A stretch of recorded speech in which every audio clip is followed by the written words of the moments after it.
सबसे सुंदर सबसे प्यारा कृषि विश्वविद्यालय हमारा। सबसे सुंदर सबसे प्यारा कृषि विश्वविद्यालय हमारा। शिक्षा का ये ज्ञान फैलाए, देश विदेश में नाम कमाए।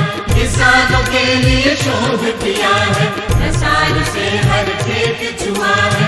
आशीर्वाद दे भगवान, जारी रखे कृष्ण का उत्थान, जारी रखे कृष्ण का उत्थान। उत्थान हो, उत्थान हो। उत्पादक संगठन के उद्घाटन समारोह पर हमारे बीच में उपस्थित बल्क क्षेत्र के परम श्रद्धेय विधायक इंदिरा गांधी जी, कृषि विश्वविद्यालय पालमपुर के कुलपति प्रोफेसर हरिंदर चौधरी जी, मंचासीन श्री लेखराज राणा जी,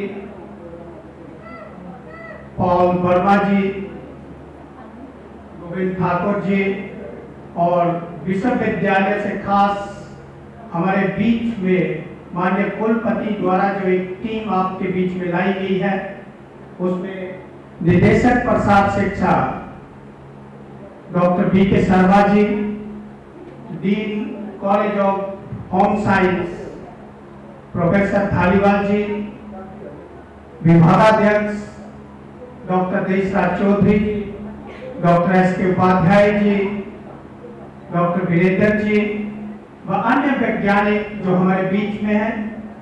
इसके साथ इस एफपीओ के अध्यक्ष मनोज कुमार जी, भारतीय किसान संघ से रोशनलाल सैनी जी, टेकचंद जी, बल्क के सब्जी उत्पादन में अग्रणी सियोली गांव के सभी हमारे बीच में किसान भाइयों को बहनों, ये जो प्रोग्राम अभी आपसे बात की गई कि ये जो प्रोग्राम आज आपके एफपीओ के इनॉग्रेशन का किया गया, माननीय प्रधानमंत्री जी ने चंद महीने पहले घोषणा की थी कि पूरे देश में 10,000 किसान उत्पादक संगठन पूरे देश में बनाए जाएंगे। देश के हर जिला के हर ब्लॉक में कम से कम एक ऐसा किसानों के द्वारा संचालित संगठन हमारे देश में होना चाहिए। क्षेत्रफल है, लेकिन अभी भी इस एफपीओ की जो संख्या मेंबर्स की संख्या है वो अभी भी 150 के आसपास है। जैसा मैंने बताया कि ये केंद्र सरकार और हिमाचल सरकार का एक बहुत ही आने वाले समय में किसानों के लिए बहुत ही अच्छा स्टेप है, जिसके द्वारा किसान न केवल अपना इनपुट, जैसे मैंने बताया इसी एफपीओ का जो हमारा ये मुख्यालय है यहाँ से हर तरह की जरूरत, चाहे वो खाद की हो, कीटनाशक की हो, बीज की हो, हर तरह की जरूरत आप आने वाले समय में इस जगह से अपनी पूरी कर सकते हैं। इसके साथ साथ ही जितना आपका उत्पाद निकलता है, अभी तो हम फ्रेश इस साल तो क्योंकि एक्सपेरिमेंट के तौर पे फ्रेश जो है मार्केट में भेजा जा रहा है, लेकिन आने वाले समय में आप उस उत्पाद के लिए सीए स्टोर की व्यवस्था, ताकि जब रेट कम हो तब उसको आप 2 महीने 1 महीना स्टोर करके रख सके, ऐसी परिकल्पना भी आप इस एफपीओ के माध्यम से कर सकते हैं। लेकिन ये चलेगा कैसे? जब तक किसान संगठित नहीं हो तब तक इस एफपीओ का कोई भी औचित्य नहीं रह जाता। जब हम ये सोचेंगे कि मेरा उत्पाद है, ये एफपीओ मेरा नहीं है, ये एफपीओ तो कुछ लोग हैं जो चला रहे हैं, तो शायद ये एफपीओ कभी भी सफल नहीं हो सकता। जो आपका तब चलेगा जब हम सब एक होकर चलेंगे और सब हम एक होंगे और सब हम साथ में चलेंगे, तभी हमारा एफपीओ चलेगा। और भारत सरकार की, जैसे मोदी सरकार की सबसे बड़ी योजना है ये और मुख्यमंत्री जी के माध्यम से हमें यहाँ यह चीज मिली है। और जैसे इसके फाउंडर हमारे श्री भगत राम जी ने बहुत मेहनत की है चीज को लाने के लिए। और माननीय विधायक श्री इंद्र सिंह राज जी के लिए भी ये बहुत ही बड़ी बात है कि इनके विधानसभा क्षेत्र में ये चीज हमको मिली हुई है और ग्राम पंचायत शोली में हमको ये चीज मिली है। तो इसके लिए आप के लिए भी इनका क्या 40-45 पैसे लेते हैं सब, ये दौड़े सबके घर में जी ऐसा करो जी ऐसा, इनको क्या जुटे बेचारा को, इनको भी तो पेंशन मिलती है सब कुछ के पास हर एक चीज है। हमारे पास तो माननीय विधायक जी हमारे मदद करने के लिए जिंदा बैठे हुए हैं, जो भी काम इनको बोला विचारों ने किया हमारे फसल के लिए पंचायत हमारे आप जो मेरे वाला काम है आप मेरे को बोलो, पर आप एकत्रित हो जाओ। सीना आ रहे हैं मुझे तो वे काम कर रहे हैं, जैसे सुबह जाते हैं आप शाम को आते हैं, इतनी मेहनत करते हैं और कुछ दिन आपको लोग गले होते हैं और आज देते हैं कि मैं आपको 750 दूंगा, मैं आपको 800 दूंगा। लेकिन हमारी जो भी बीमारियों आपको दुकानों में क्यों लूट रहे हैं आप लोग सभी, हमारे साथ विशेषज्ञ बैठे हुए हैं यहाँ, अनेकों डॉक्टर बैठे हुए हैं, सबसे बड़े 2-2.5-3 लाख में पेमेंट है हमारे लिए क्यों आए, क्या छूट किया है, ये हमारे लिए है, किसानों के लिए है, सबके लिए आए पड़ेगा। यही सभी सुविधा किसानों के लिए यहाँ उपलब्ध है। जैसा कि आप जानते हैं कि आजकल काफ़ी मॉडर्न युग है, हमारे जो युवा किसान मोबाइल का उपयोग अच्छी तरह से करते हैं, उनको इंटरनेट के बारे में काफ़ी अच्छी जानकारी उपलब्ध है। और माननीय कुलपति महोदय जी ने पिछले साल किसान जो विश्वविद्यालय की वेबसाइट है उस पर किसान पोर्टल का भी शुभारंभ किया है। किसान भाई एवं बहनें उस किसान पोर्टल पर जाकर के जो भी कृषि संबंधी समस्याएं हैं उनके बारे में वो प्रश्न पूछ सकते हैं और उस समस्याओं का हल भी उस किसान पोर्टल पर ही दिया जाता है ताकि अधिक से अधिक किसान लाभान्वित हो। माननीय प्रधानमंत्री जी, माननीय मुख्यमंत्री जी, माननीय विधायक जी और माननीय कुलपति महोदय जी का एक ही उद्देश्य है कि हमने किसानों की इनकम को बढ़ाना है, किसानों के लिए अनाज सुनिश्चित करना है, किसानों के लिए पौष्टिक आहार का भी प्रबंध करना है।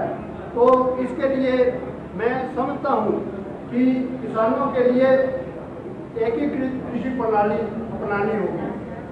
उसके लिए आपने फसल उत्पादन तो करना ही है, अनाज वाली फसलें जैसे हम सर्दियों में गेहूं लगाते हैं या बरसात के मौसम में खरीफ सीजन में हम मक्की और चावल लगाते हैं, उसके साथ साथ आप सब्जी भी उगाते हैं, फल भी लगाते हैं, परंतु हमने लगातार अपनी इनकम को बढ़ाना है और पूरे साल हमने जो अपनी आय हमें कुछ ना कुछ मिलती रहे।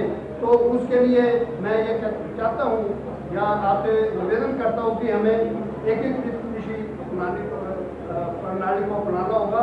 इसके साथ साथ हमें पशुपालन भी करना होगा, मशरूम की खेती भी करनी होगी, मुर्गी पालन भी हम कर सकते हैं और ग्रीन हाउस का भी, क्योंकि ग्रीन हाउस को भी हम टेक्नोलॉजी को भी हम अडॉप्ट कर सकते हैं। और इसके लिए जो हमारे हिमाचल सरकार कृषि विभाग किसानों के लिए ग्रीन हाउस बनाने के लिए 80% अनुदान देती है। तो उसके लिए बहुत ज़रूरी है कि किसान भाई एवं बहनें वहाँ 5 दिवसीय ग्रीन हाउस टेक्नोलॉजी पर ट्रेनिंग लें, उसके बारे में पूरी तरह जानकारी हासिल करें कि हमें पॉली हाउस कैसे बनाना है, क्या क्या समस्याएं आती हैं, कौन कौन सी सब्जियाँ और फूल हमें वहाँ लगाने हैं, ताकि पूरी जानकारी जब आपको मिल जाएगी तो आपको हम एक सर्टिफिकेट देंगे जिससे आप हिमाचल प्रदेश सरकार से पॉली हाउस बनाने के लिए 80% अनुदान प्राप्त कर सकते हैं। मतलब 1 रुपया अगर खर्चा आता है तो 80 पैसे जो है वो हिमाचल प्रदेश सरकार देगी और 20 पैसे आपने अपनी जेब में हमारी तो किसान भाइयों, जिस दिन से बीसी महोदय ने हिमाचल कृषि विश्वविद्यालय का कार्यभार ग्रहण किया है, उसी दिन से एक कृषि क्रांति हिमाचल प्रदेश में आई है। जैसे कार्यभार ग्रहण किया, इन्होंने विभिन्न क्षेत्रों में कार्य किया, आप जानते हैं कि हमारा लाल धाम चौहाटू जो तेजा गांव में है रोडू में, उन्होंने रिसर्च किया और उस लाल धाम को विश्व स्तर पर ख्याति प्राप्त की। उस गांव की महिलाओं को जिन्हों राष्ट्रीय पुरस्कार प्रदान किया गया, जो इनके साइंटिस्टों और इनका जो है अथक प्रयास था। उस पुरस्कार से न केवल भारतवर्ष में बल्कि पूरे विश्व में जो है हिमाचल कृषि विश्वविद्यालय का नाम रोशन है। इन्होंने कहा कि अब हिमाचल प्रदेश के वैज्ञानिक अपना सारे कार्यक्रम जो वो खेतों में जाकर करेंगे।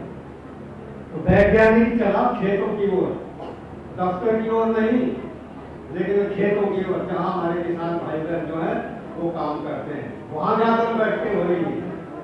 तो सबसे पहले विनोद कुमार विधायक ने अपने चांदी में रखी बैठक यूनिवर्सिटी के वो 30 साइंटिस्ट आए हुए थे जिन्होंने किसानों को लाभान्वित किया। बहुत बड़ा फंक्शन हुआ। उसके बाद वैज्ञानिक सलाहकार समिति की बैठक जाकर चरखड़ी में हुई। वहाँ बड़ी कुर्सियां लगी थी, 500-600 का प्रबंध किया था। मैंने उसको आपसे निवेदन किया कि इस क्षेत्र में आ सकते हैं लोग, की कोशिश करेंगे।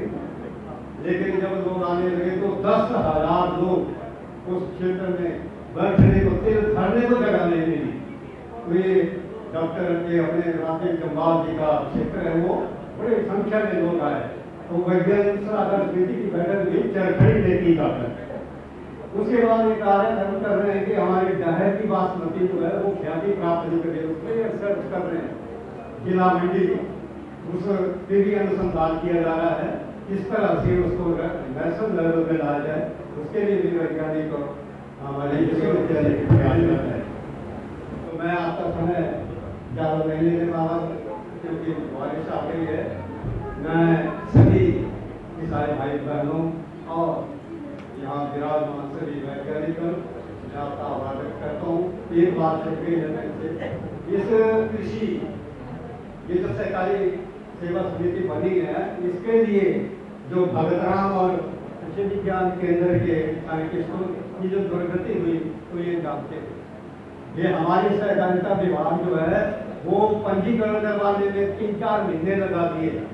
भगतराम जी यहाँ से जाते हैं यार के पास, वहाँ से लौटते हैं। पहले की याद है क्या 8 रजिस्टर बनवा दिए, उसके ट्रांसफर में दूसरा आया तो ये तो गप कर दिया, ये ऑनलाइन होगा। इतनी दौड़ भाग की, मैं समझता हूँ कि बेचारे हैंडीकैप कहाँ है, लेकिन हमें बल मिला डॉक्टर कविता को बात कर रहे हैं। हमारे आदरणीय प्रधानमंत्री जी ने भी कहा किसानों की आय दोगुनी होनी चाहिए। उन्होंने वोकल फॉर लोकल और बहुत सी छोटे छोटे अपने स्टार्टअप प्रोग्राम्स उसको बना करके देश के अंदर प्रस्तुत किया। और देश के अंदर जो बड़ी बड़ी एजेंसीज हैं उनको इंप्लीमेंट करने के लिए वो लगी हैं। पॉलिसीज पहले भी बनती रही हैं, आगे भी बढ़ेगी, लेकिन उसको धरातल पर उतारने के लिए जो प्रयास होना चाहिए वह प्रयास मुझे लगता है हमारे जो वाइस चांसलर साहब हैं डॉक्टर हरिंदर चौधरी जी, वह प्रयास बहुत ही सराहनीय है। वो दफ्तर के अंदर बैठ करके नहीं, वो पालनपुर के अंदर बैठ करके भी आगे ऑर्डर कर सकते थे भी ठीक है तुम एक सभा कर लो, लेकिन नहीं, वो हर जगह स्वयं पहुंचते हैं। और केवल अकेले नहीं पहुंचते, अपनी सारी टीम लेकर के आते हैं, किसानों से बात करते हैं और सारी टीम के साथ उसमें से किसानों की समस्याओं का समाधान करने के लिए कृषि विश्वविद्यालय की तरफ से या सरकार की तरफ से माननीय मुख्यमंत्री जी जयराम ठाकुर जी, उनका आशीर्वाद इनके ऊपर पूरा है। तो वहां तक भी बात पहुंचाते हैं, सरकार तक पहुंचाते हैं। और हम सब इस सरकार के भी बहुत धन्यवादी हैं, हिमाचल प्रदेश सरकार के, जहां पर हमारे माननीय विधायक भी बैठे हैं, इनका भी योगदान रहता है।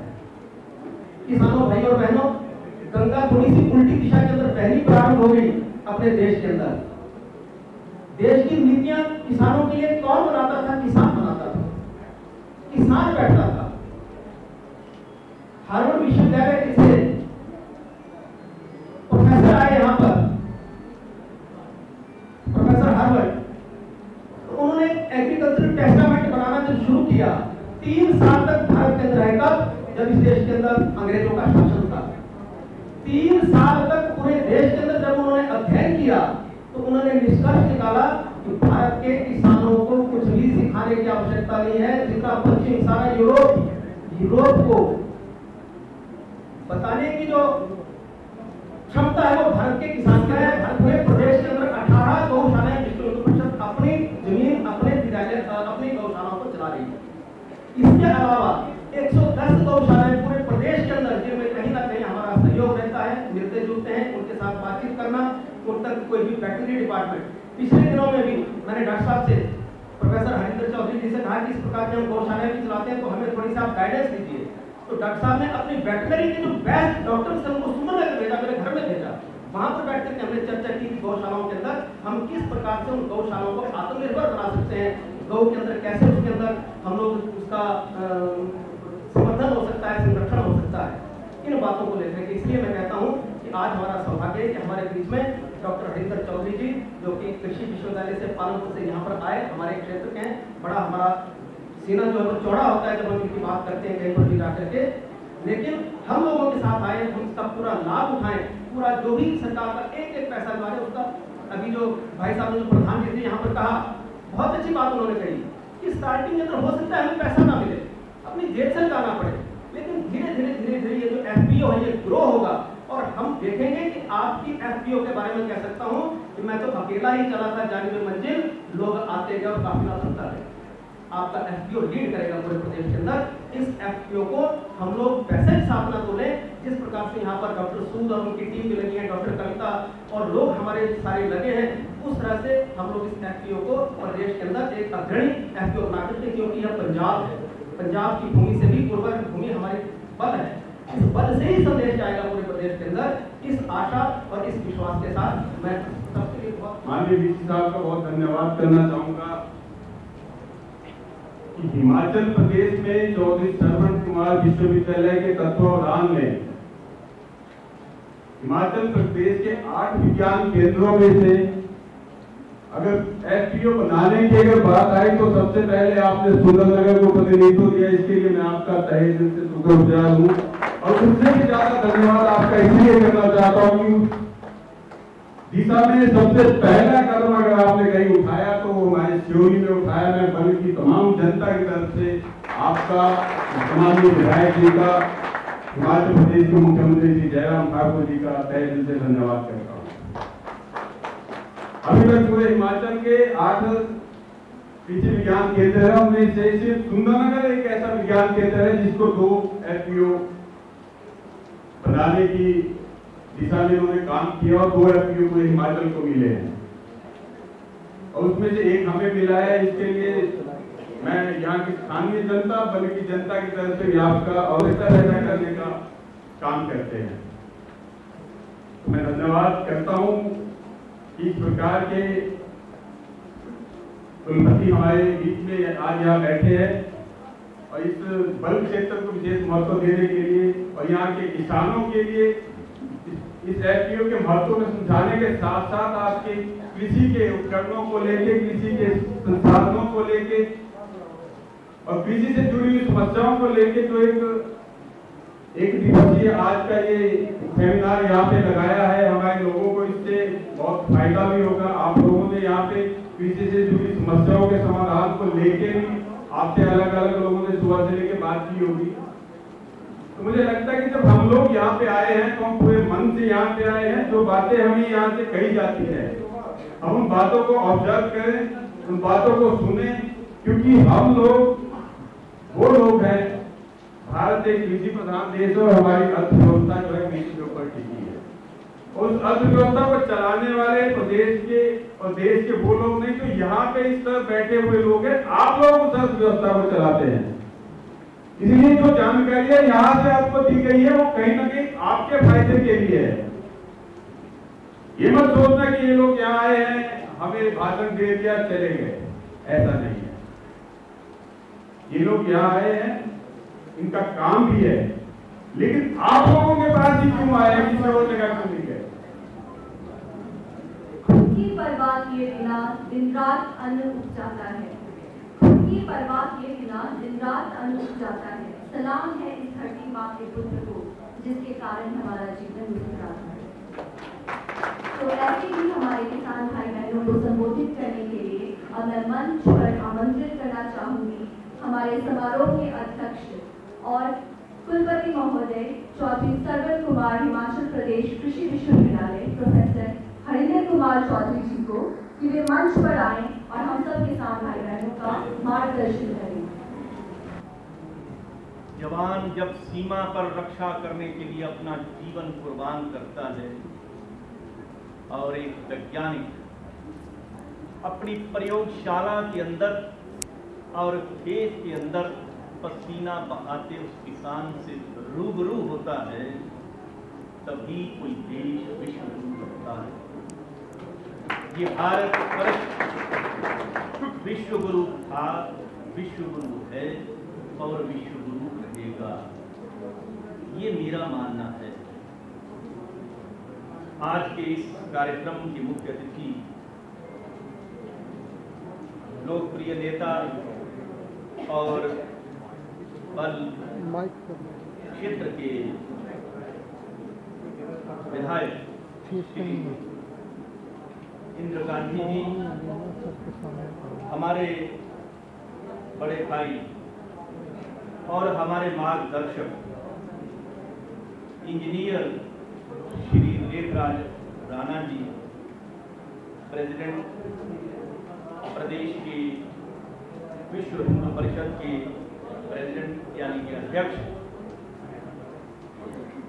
इनकी प्रेरणा हमें अक्सर समय समय पर मार्गदर्शन मिलता रहता है, जिससे हमारे अंदर एक जोश और कार्य करने की क्षमता दिन रात बढ़ती चली जाती है। मैं इनका तहे दिल से शुक्रिया करता हूँ। श्री पॉल वर्मा जी, चेयरमैन जिला परिषद, हमारे deans, directors, heads of departments, मैं आगे बढ़ता हूँ। यहाँ बल घाटी को प्रदेश में कौन नहीं जानता। ये एक ऐसी घाटी है, इसमें ऐसी शक्ति है, ये पूरे प्रदेश को पाल सकती है। इस बल घाटी के अंदर जो मैं अपने जीवन काल में देख रहा हूं कि सबसे अधिक उत्पादकता, सबसे अधिक उत्पादन और सबसे अधिक रिप्रेजेंटेशन हमारे कृषि विश्वविद्यालय, इसके लिए आप सभी बधाई के पात्र हैं। ये बल घाटी जो है वो कृषि क्षेत्र में हिमाचल में अग्रणी है और अग्रणी रहेगी। इसी का एक ये नतीजा है कि आज एफपीओ, पहले एफपीओ का आगाज बल घाटी से किया जा रहा है।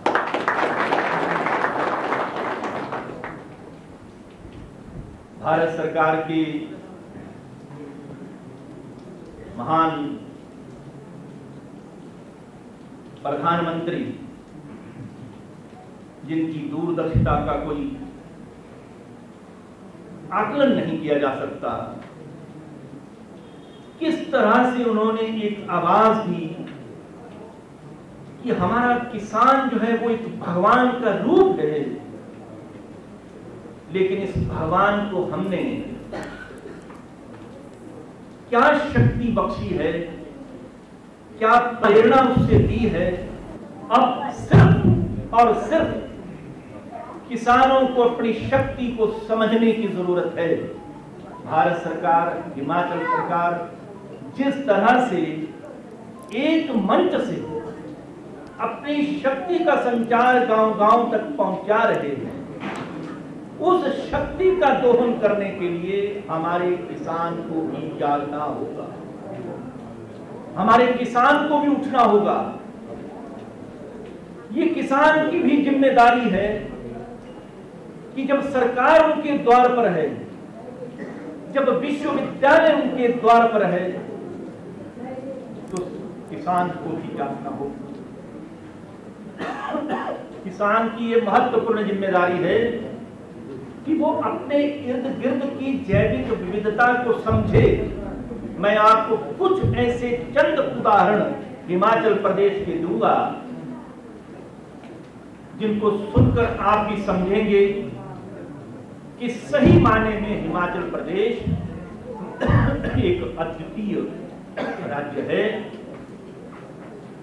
आप देखें, क्या आप विचार कर सकते हैं कि हिमाचल प्रदेश के अंदर 368 किस्म का राजमांस लगाया जाता है। 368, गिनते गिनते भी हम थक जाएंगे। और 1989 में मैंने पहली नौकरी लाहौल स्पीति में ज्वाइन की एज असिस्टेंट साइंटिस्ट। जब मैंने अपना कार्य शुरू किया तो राजमांस से शुरू किया और हिमाचल प्रदेश के एक कोने से लेकर दूसरे कोने तक जहां जहां राजमांस होता था उस जैविक विविधता को एकत्रित करके उसकी डॉक्यूमेंटेशन की, एक वैज्ञानिक आधार उसका बना करके उसको राष्ट्रीय स्तर पर प्रदर्शित किया कि हिमालय की गोद में 368 किस्म का राजमांस है।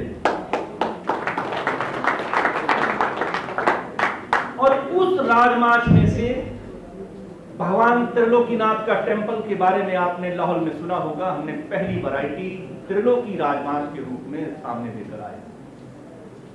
बसपा, कंचन, हिम्बन, ऐसी कई वैरायटियां वहां से निकली, उनका आगाज हुआ और हमारी राजमांस की किस्में दूसरे राज्यों में भी जो है वो उनको प्लेस मिला, स्थान मिला। इसके अलावा एक और छोटी सी बात, आपके पड़ोस में यहां हराबाग के पास एक पंचायत है बायला। मैं बचपन में अपने पिताजी से सुनता था कि बायला की बासमती बहुत मशहूर है।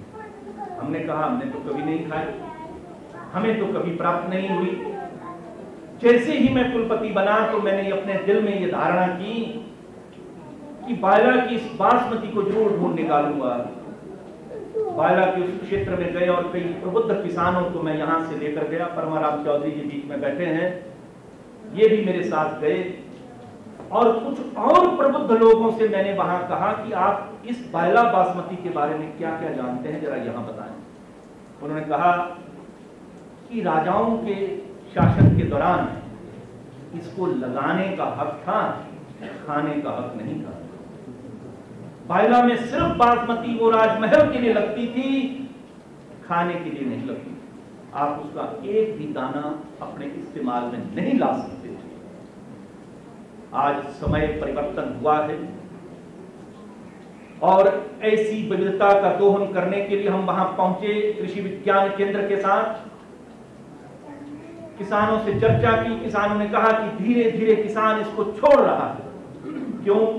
इसकी उत्पादकता कम है, हमें कई मुश्किलों का सामना करना पड़ता है। हमने कहा कि अब आपको किसी मुश्किल का सामना नहीं करना पड़ेगा और इस वर्ष से मैं खुद वहां जाकर के इसका अवलोकन कर रहा हूं।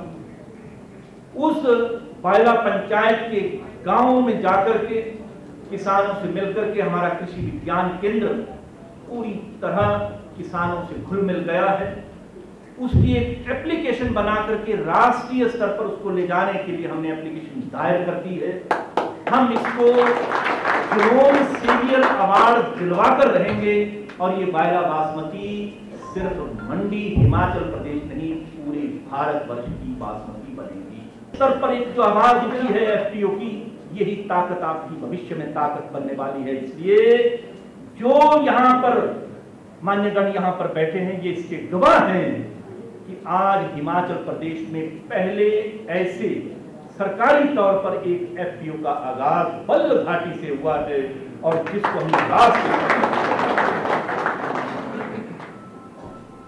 हम सब इन माननीय गणों की गवाही उसमें डाले। इसके लिए हमने हाथ जोड़कर सबसे अपने भाइयों से विनती की थी कि आप यहां आए, हमें आशीर्वाद दें, ताकि हमारे किसान जो बागवान का एक अद्भुत रूप है, अपना शक्ति पसीना खेतों में बहा रहा है, वो जाया ना जाए और उसके गांव की, उसके घर की, उसके क्षेत्र की जो वो शक्ति है जिसका नाम मैं बायला बासमती के रूप में लूंगा, उसकी पहचान पूरे विश्व को हो, उनको पता लगे कि भारतवर्ष के इस हिमाचल प्रदेश में जो हिमालय की गोद में, उसमें अद्भुत शक्ति है। आओ हम सब मिलकर उस परमात्मा के आशीर्वाद से, माननीय प्रधानमंत्री जी के आशीर्वाद से और माननीय मुख्यमंत्री जी के अद्भुत सोच से और इन मान्य गणों की उपस्थिति में इनकी मोहर लगाते हुए हम सब आगे बढ़ें और इस बल घाटी को नंबर 1 भारत का FPU है उसका आगाज करें। बहुत माननीय विधायक श्री इंद्र सिंह गांधी जी से जो कि माननीय विधायक बल विधानसभा क्षेत्र से संबंध रखते हैं कि वे किसानों को संबोधित इनका संदेश पूरे बल में नहीं, कोई हिमाचल प्रदेश में, जिन्होंने हिमाचल प्रदेश में मंडी जिला का नाम रोशन किया, हमारे ऐसे नेता या हमारे ऐसे अधिकारी आदरणीय प्रोफेसर हरेंद्र कुमार चौधरी जी जो कि कुलपति हैं, मैं इनका तहे दिल से आप सबकी तरफ से स्वागत करता हूँ, अभिनंदन करता हूँ। माननीय डॉक्टर विनोद शर्मा जी जो कि पूर्व वक्तों ने अपने विचार रखे और माननीय मुख्यमंत्री माननीय नरेंद्र मोदी हमारे देश के प्रधानमंत्री हैं, उन्होंने किसानों की चिंता की क्योंकि किसान अपनी आय को कैसे दुगना करता है, आप अपने उत्पाद को कैसे ज्यादा बढ़ा सकता है, उसकी चिंता माननीय मुख्यमंत्री जयराम ठाकुर ने आदरणीय नरेंद्र मोदी हमारे देश के प्रधानमंत्री उन्होंने की है। क्योंकि साथियों हम सब किसान बागवान है, चाहे वो छोटा हो चाहे बड़ा हो, लेकिन हिमाचल प्रदेश का जो धरती हमारी हिमाचल प्रदेश की धरती बल्कि है एक उपजाऊ भूमि है, जिसको हम एक मिनी पंजाब भी माना जाता है। नेकों फसल यहाँ उगाते हैं, चाहे वो टमाटर की फसल हो, चाहे धान की फसल, चाहे मक्की की फसल हो, चाहे अन्य फसल उगाने की बात हो, हमारी भूमि जो है एक बहुत उपजाऊ भूमि को सुना होती है, वो एक मिनी पंजाब से जाना जाता है। और हिमाचल प्रदेश में नहीं, दुनिया में इस बल को जाना जाता है। आज अंतर्राष्ट्रीय जो हवाई अड्डा यहाँ बनने जा रहा है, इसी कारण से इस बल को जो है अंतर्राष्ट्रीय में पहुंचा जाएगा। साथियों, ये सबसे बड़ी अचीवमेंट हमारे क्षेत्र की है। जहाँ किसानों की बात है, अलग अलग क्षेत्रों में काम करते हैं। आज एक छोटा सा किसान, वो भी हमारा आज स्कूटर लेकर जाता है, चाहे गाड़ी लेकर जाता है, ट्रैक्टर लेकर जाता है, लेकिन बल्क का किसान है आज ऊंचाई को जा रहा है। क्योंकि साथियों, यहाँ दोनों तरफ किसी को बढ़ाने के लिए दो प्रोजेक्ट यहाँ सिंचाई योजना चलता है, चाहे वो लेफ्ट बैंक की बात हो, चाहे राइट बैंक की बात हो, आप लोगों को सुविधा देने के लिए जो आज नेको स्कीम है यहाँ प्रधानमंत्री कृषि योजना, प्रधानमंत्री सिंचाई योजना, मुख्यमंत्री सिंचाई योजना, प्रधानमंत्री मुख्यमंत्री योजना, कई ऐसी योजना चलाई जो आज किसानों के लिए लाभप्रद है। साथियों, आज रोजगार तो सबको नहीं जाता, लेकिन मैं देखता हूँ, मैं भी किसान हूँ, चाहे मेरे पास 2 बीघा लैंड है, लेकिन मैं अपनी आजीविका कमाने के लिए इस क्षेत्र में लाखों रुपए की जो कमाई कर सकता हूँ। इसलिए ये भूमि जो है एक अच्छी भूमि कही जाती है। आज उन्होंने इसके लिए प्रोग्राम रखा, इसलिए मैं बहुत आभारी हूँ। इस चीज़ों की जरूरत थी। आज किसान की चीज़ अनभिज्ञ था, जो बातें हमारे विशेषज्ञ ने कही, क्योंकि इसमें ऐसी बातें कही गई जो हम सब नहीं जानते हैं। हम पढ़ लिखे जानते हैं, लेकिन जो हमारा छोटा सा किसान है या बागवान है जो इस चीज़ को नहीं जानता, आज जो बातें इस समझ से कही गई, हमारे लिए एक सौभाग्य का दिन है जो आज हम सबको संबोधन किया, हम सबका मार्गदर्शन किया। इसके लिए मैं पूरी टीम का जो मंच में बैठे इनका आभार करता हूँ और धन्यवाद करता हूँ। साथियों, अगर चिंता की है माननीय प्रधानमंत्री जी ने और माननीय मुख्यमंत्री ने जो बल के हमारे किसान हैं, उन किसानों को जो हमारे किसानों के लिए बहुत अच्छी उपज होती है, जहाँ उनको खरीद फरोख्त करने के लिए सब्जी मंडियों का यहाँ आगाज किया गया है। मैं धन्यवाद करता हूँ माननीय मुख्यमंत्री जी का, जिन्होंने बल में को हमारे साथी जो किसान हैं उनको ठग कर चल जाता है। जब इस तरह का हमारा उत्पादन होगा, इस तरह की सब्जी मंडियाँ लगेगी, इस तरह का हमारा जब लोग साथ देंगे, तो आज जो भयभीत हुए लोग हैं, जैसा हमारे प्रधान ने कहा कि आप भयभीत मत होइए, हम इस उत्पादन को बढ़ाएंगे। लेकिन साथियों, आपका सहयोग और तन मन धन से चाहिए, तभी ये आगे बढ़ेगा। ये मैं आपसे विनती करता हूँ। जहाँ अच्छी निधि से जो मैं भी बोलना था, लेकिन ठीक आ गया है, तो मैं अपनी अच्छी निधि से एक टोकन के बच के रूप में जो 1 लाख की घोषणा करता हूँ, ताकि आप सबका धन्यवाद। जय हिंद, जय भारत, जय श्री राम। बनाने के लिए कई वर्षों से सरकार ने प्रयास किए। एफपीओ को बनाने के लिए ये जिम्मेवारी नेवाड़ विभाग को दी गई और कृषि विभाग को ये दायित्व सौंपा गया और बाद में ये एफपीओ बनाने के लिए एनसीडीसी विभाग को भी ये सरकार द्वारा दिशा निर्देश दिए गए। मैं भारतवर्ष के प्रधानमंत्री श्री नरेंद्र मोदी जी का अपने दिल की गहराइयों से अभिनंदन करता हूं, स्वागत करता हूं, जो भारतवर्ष के लिए ऐसा प्रधानमंत्री हमारे लिए मिला है जिसने भारतवर्ष के किसानों की आर्थिक स्थिति को मजबूत करने के लिए पूरे देश के अंदर ये आदेश जारी किए कि ये एफपीओ जो है पूरे प्रदेश के हर एक ब्लॉक के अंदर बनाया जाए और ये दायित्व जो है एग्रीकल्चर विभाग को सौंपा गया। लेकिन मैं समझता हूं कि आज दिन तक एनसीडीसी आज दिन तक नेवाड़ और एग्रीकल्चर विभाग जो है इस दिशा में काम करने के लिए उनकी जो कार्य क्षमता है वो जीरो रही है। साल 20 दिसंबर में भारतवर्ष के प्रधानमंत्री महोदय ने 10,000 एफपीओ पूरे भारतवर्ष में लॉन्च करने का आदेश दिया, जिसमें से एनसीडीसी विभाग की तरफ से हमारे पालनपुर के कृषि महाविद्यालय के लिए 2 एफपीओ दिए गए। उनमें से एक एफपीओ जो है बल्क क्षेत्र के लिए हमें दिया गया और दूसरा एफपीओ जो है सुंदरनगर ब्लॉक के लिए दिया गया।